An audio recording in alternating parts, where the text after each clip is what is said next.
Yo les gars, j'espère que vous allez bien les mecs. On se retrouve pour une nouvelle vidéo les gars, une nouvelle tier list parce que chaque lundi, vous le savez, c'est la tier list pour le nouvel événement qui est sorti.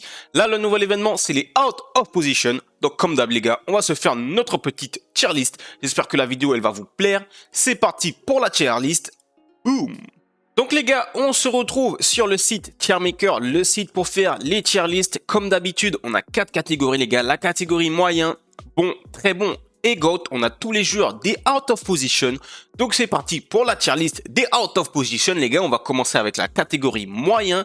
Let's go. Le premier joueur de cette catégorie moyen les gars, ça va être Sousso. Vraiment pas fan de sa carte les mecs, on va pas se mentir. Il est quand même un peu claqué. Il est MC, franchement il manque en défense, il manque en physique. Il est bon en passe et en dribble. Mais pour moi Sousso les gars, ça va rester très moyen. C'est pas un joueur qui va vous apporter grand chose in-game. Ils ont sorti par exemple un Lucas Vazquez out of position qui le découpe en 4. Donc voilà, franchement, quitte à jouer avec un milieu espagnol, autant se rabattre sur Lucas Vazquez. Deuxième joueur de cette catégorie moyenne, les gars, c'est Issaq Touré. Franchement, ça m'a fait plaisir en tant que Marseillais de voir une petite carte marseillaise, les gars. Première carte pour Issaq Touré. C'est original, un défenseur en buteur. Voilà, c'est drôle. Mais Issaq Touré, il fait 2 mètres. Il a 49 de précision tête. Voilà, là, ça ne va pas. Après, c'est une carte qui peut être intéressante. Hein. Si t'es Marseillais, si tu veux te faire une petite Ligue 1, ça peut être sympa. Mais pour moi, Issaq Touré, je vais le mettre en moyen. Franchement, c'est pas ce joueur-là qui va te permettre de gagner des matchs, de faire une vraie différence. Et enfin les gars, le dernier joueur de cette catégorie moyenne les gars, moyen, c'est Mazraoui. Mazraoui, franchement, je suis pas fan. Je pense pas que in-game, il va faire de grandes différences. Franchement, autant acheter un Moussa Diaby, un Leroy Sané, voilà, un Kingsley Coman. Si tu veux jouer sur l'aile avec un joueur de Bundesliga, Mazraoui, ok, il a de belles stats en vitesse, en dribble. Je crois qu'il a 87 de finition. Mais franchement, les gars, on va pas se mentir, c'est pas Mazraoui qui va te permettre de faire de grandes différences sur le terrain. J'avais oublié, les amis, j'avais oublié. Après Mazraoui, les gars, il reste un joueur de la catégorie moyen, les mecs, c'est Moussa Sow. Moussa Sow, je pensais qu'il aurait été lenti et là, ça aurait pu être envisageable, peut-être de le jouer en DD ou en défenseur central, puisqu'on peut lui changer son poste. Mais il n'a pas lenti, les gars, c'est une carte claquée au sol. Sow, c'est Djibril Sow, pas Moussa Sow. Djibril Sow les gars, franchement, ça va aller dans moyen et ça va conclure notre catégorie moyen. On passe maintenant à la catégorie des bons joueurs les gars. On va tout d'abord commencer avec Reece James les mecs. Reece James, franchement, pas fan de sa carte, je trouve qu'il n'excelle en rien. Et il y a deux autres joueurs comme ça, je suis vraiment déçu qu'ils aient sorti des cartes à ces joueurs. Voilà, je vais vous spoiler direct les gars, c'est Théo Hernandez et Fred. Voilà, avec James, c'est le trio des joueurs qui me déçoivent fortement. Franchement, la carte de Reece James, voilà, tu veux un ailier de première ligue, tu vas prendre Zaha, tu vas prendre Salah, tu vas pas jouer avec Reece James. Pour moi, Reece James, c'est inintéressant, les gars. Dites-moi ce que vous en pensez en commentaire, c'est mon avis, mais Reece James, je trouve cette carte inintéressante. Il excelle pas en vitesse, il excelle pas en dribble, il excelle pas en tir. Franchement, c'est vraiment pas ouf. Dépenser 160 000 crédits sur Reece James, bah, va t'acheter un Salah, ça fera le taf beaucoup mieux que Reece. Les gars, on va mettre Chukwueze. Voilà, Chukwueze, il y en a qui l'auraient mis en moyen, mais c'est une carte gratuite, les gars. C'est une carte gratuite. Voici la différence entre Chukwueze et Mazraoui. Pour moi, c'est que Chukwueze, c'est gratuit. Tu perds rien. Tu perds juste 40 minutes. Tu fais Chukwueze. Tu as un bon petit ailier de Liga Santander. Pour moi, c'est vraiment plus intéressant qu'aller acheter un Mazraoui à 14 000, 12 000 crédits et de perdre son argent clairement. Autant acheter un Moussa Diaby, comme je l'ai dit. On va ensuite enchaîner les gars avec Fred, les gars, avec Fred. Déçu aussi comme Reece James.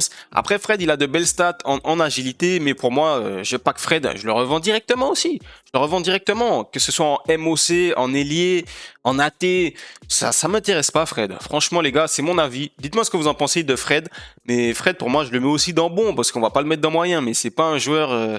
Moi, je le pack, je le revends direct. J'achète un Zaha, j'achète un Sterling régular. Je préfère jouer avec Sterling régular que avec Fred, les gars. C'est grave, c'est grave. Franchement, j'attendais fortement une carte de Fred, mais là, je suis vraiment très déçu parce qu'ils nous ont proposé au niveau de Fred, de James et de Théo Hernandez.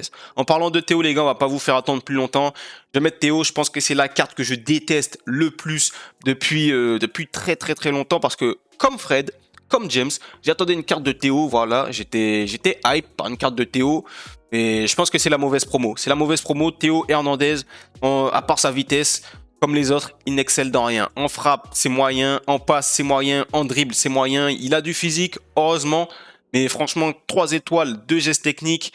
tu le joues où, Théo? Tu le joues où? Parce que Théo, Fred, tu aurais pu les mettre au milieu de terrain, mais ils ont pas assez en défense. Enfin, ils ont 65 de défense. Tu sais pas s'ils vont faire le job.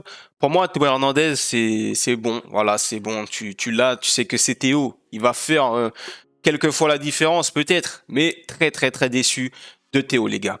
On va enchaîner avec Berardi, qui lui a une belle carte. Là, franchement, je suis surpris, j'aurais même pu le mettre dans très bon. Mais voilà, 3 étoiles de mauvais pied, ça me déçoit un petit peu. Voilà, Berardi, très belle carte, 86 de vitesse, en dribble. Les statistiques sont vraiment intéressantes et en tire également de belles statistiques en finition. Donc Berardi, à côté d'un Edin Dzeko, d'un Luis Muriel en Serie A, ça peut être vraiment intéressant Berardi. La Serie A cette année, les gars, on se régale pas mal, même s'il y a Théo Hernandez qui pour moi est un gros flop.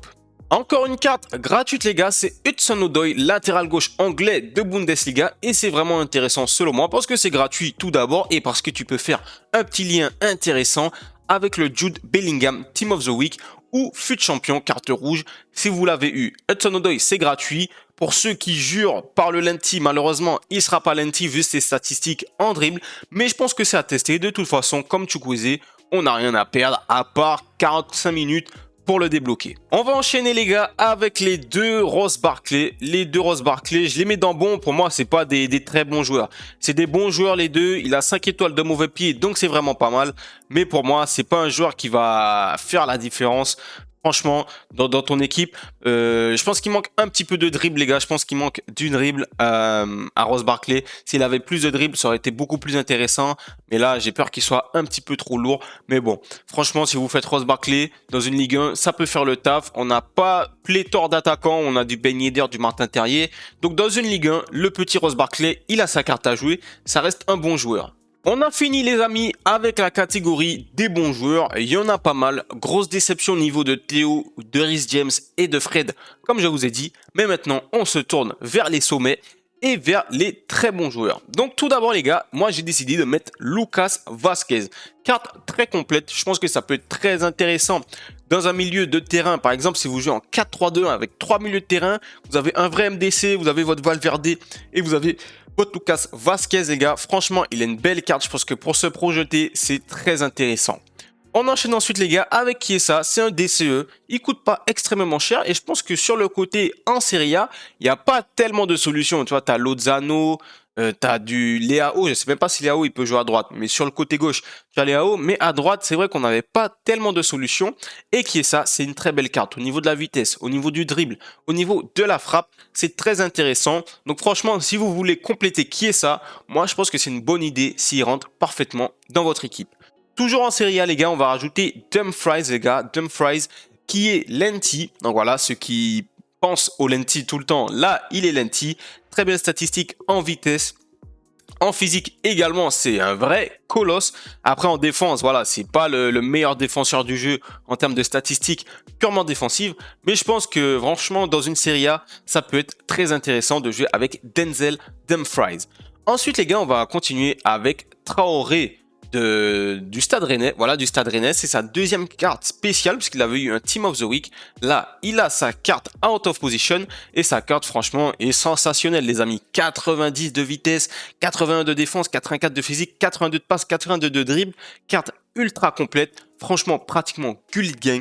Pour moi, c'est un très bon joueur dans un milieu de terrain. Vous l'associez au petit Seko Fofana qui est juste là et là on a un milieu de terrain ultra complet, ultra intéressant. Seko Fofana également très intéressant. L'année dernière, il avait eu des cartes à gogo. Là, c'est sa première carte spéciale. Après, ça booste, bien évidemment, comme Traoré. Mais si vous combinez les deux, pour moi, vous avez un milieu de terrain incroyable. Si vous jouez à 3 milieux, vous rajoutez un milieu un petit peu plus créateur. Et là, c'est du très lourd. On a donc fini les gars avec la catégorie des très bons joueurs. Donc on a ces 5 joueurs et vous avez bien compris que dans la catégorie GOAT les gars, on aura 3 joueurs. Donc tout d'abord les gars, Joao Cancelo, sensationnel les gars bien sûr. On a tous rêvé de voir une carte de Joao Cancelo au milieu de terrain. Franchement, si je pouvais jouer avec un joueur, ce serait avec lui. Si je pouvais choisir qu'un seul des out of position, j'aurais choisi Joao Cancelo.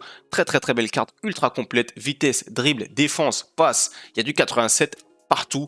Donc Joao Cancelo les gars, si vous pouvez le tester, dites-moi en commentaire ceux qui l'ont testé, il est comment. En tout cas, Pourquoi pas lancer quelques drafts pour ma part et essayer de le tester. Mais Joao Cancelo, les gars, ça va aller en GOAT.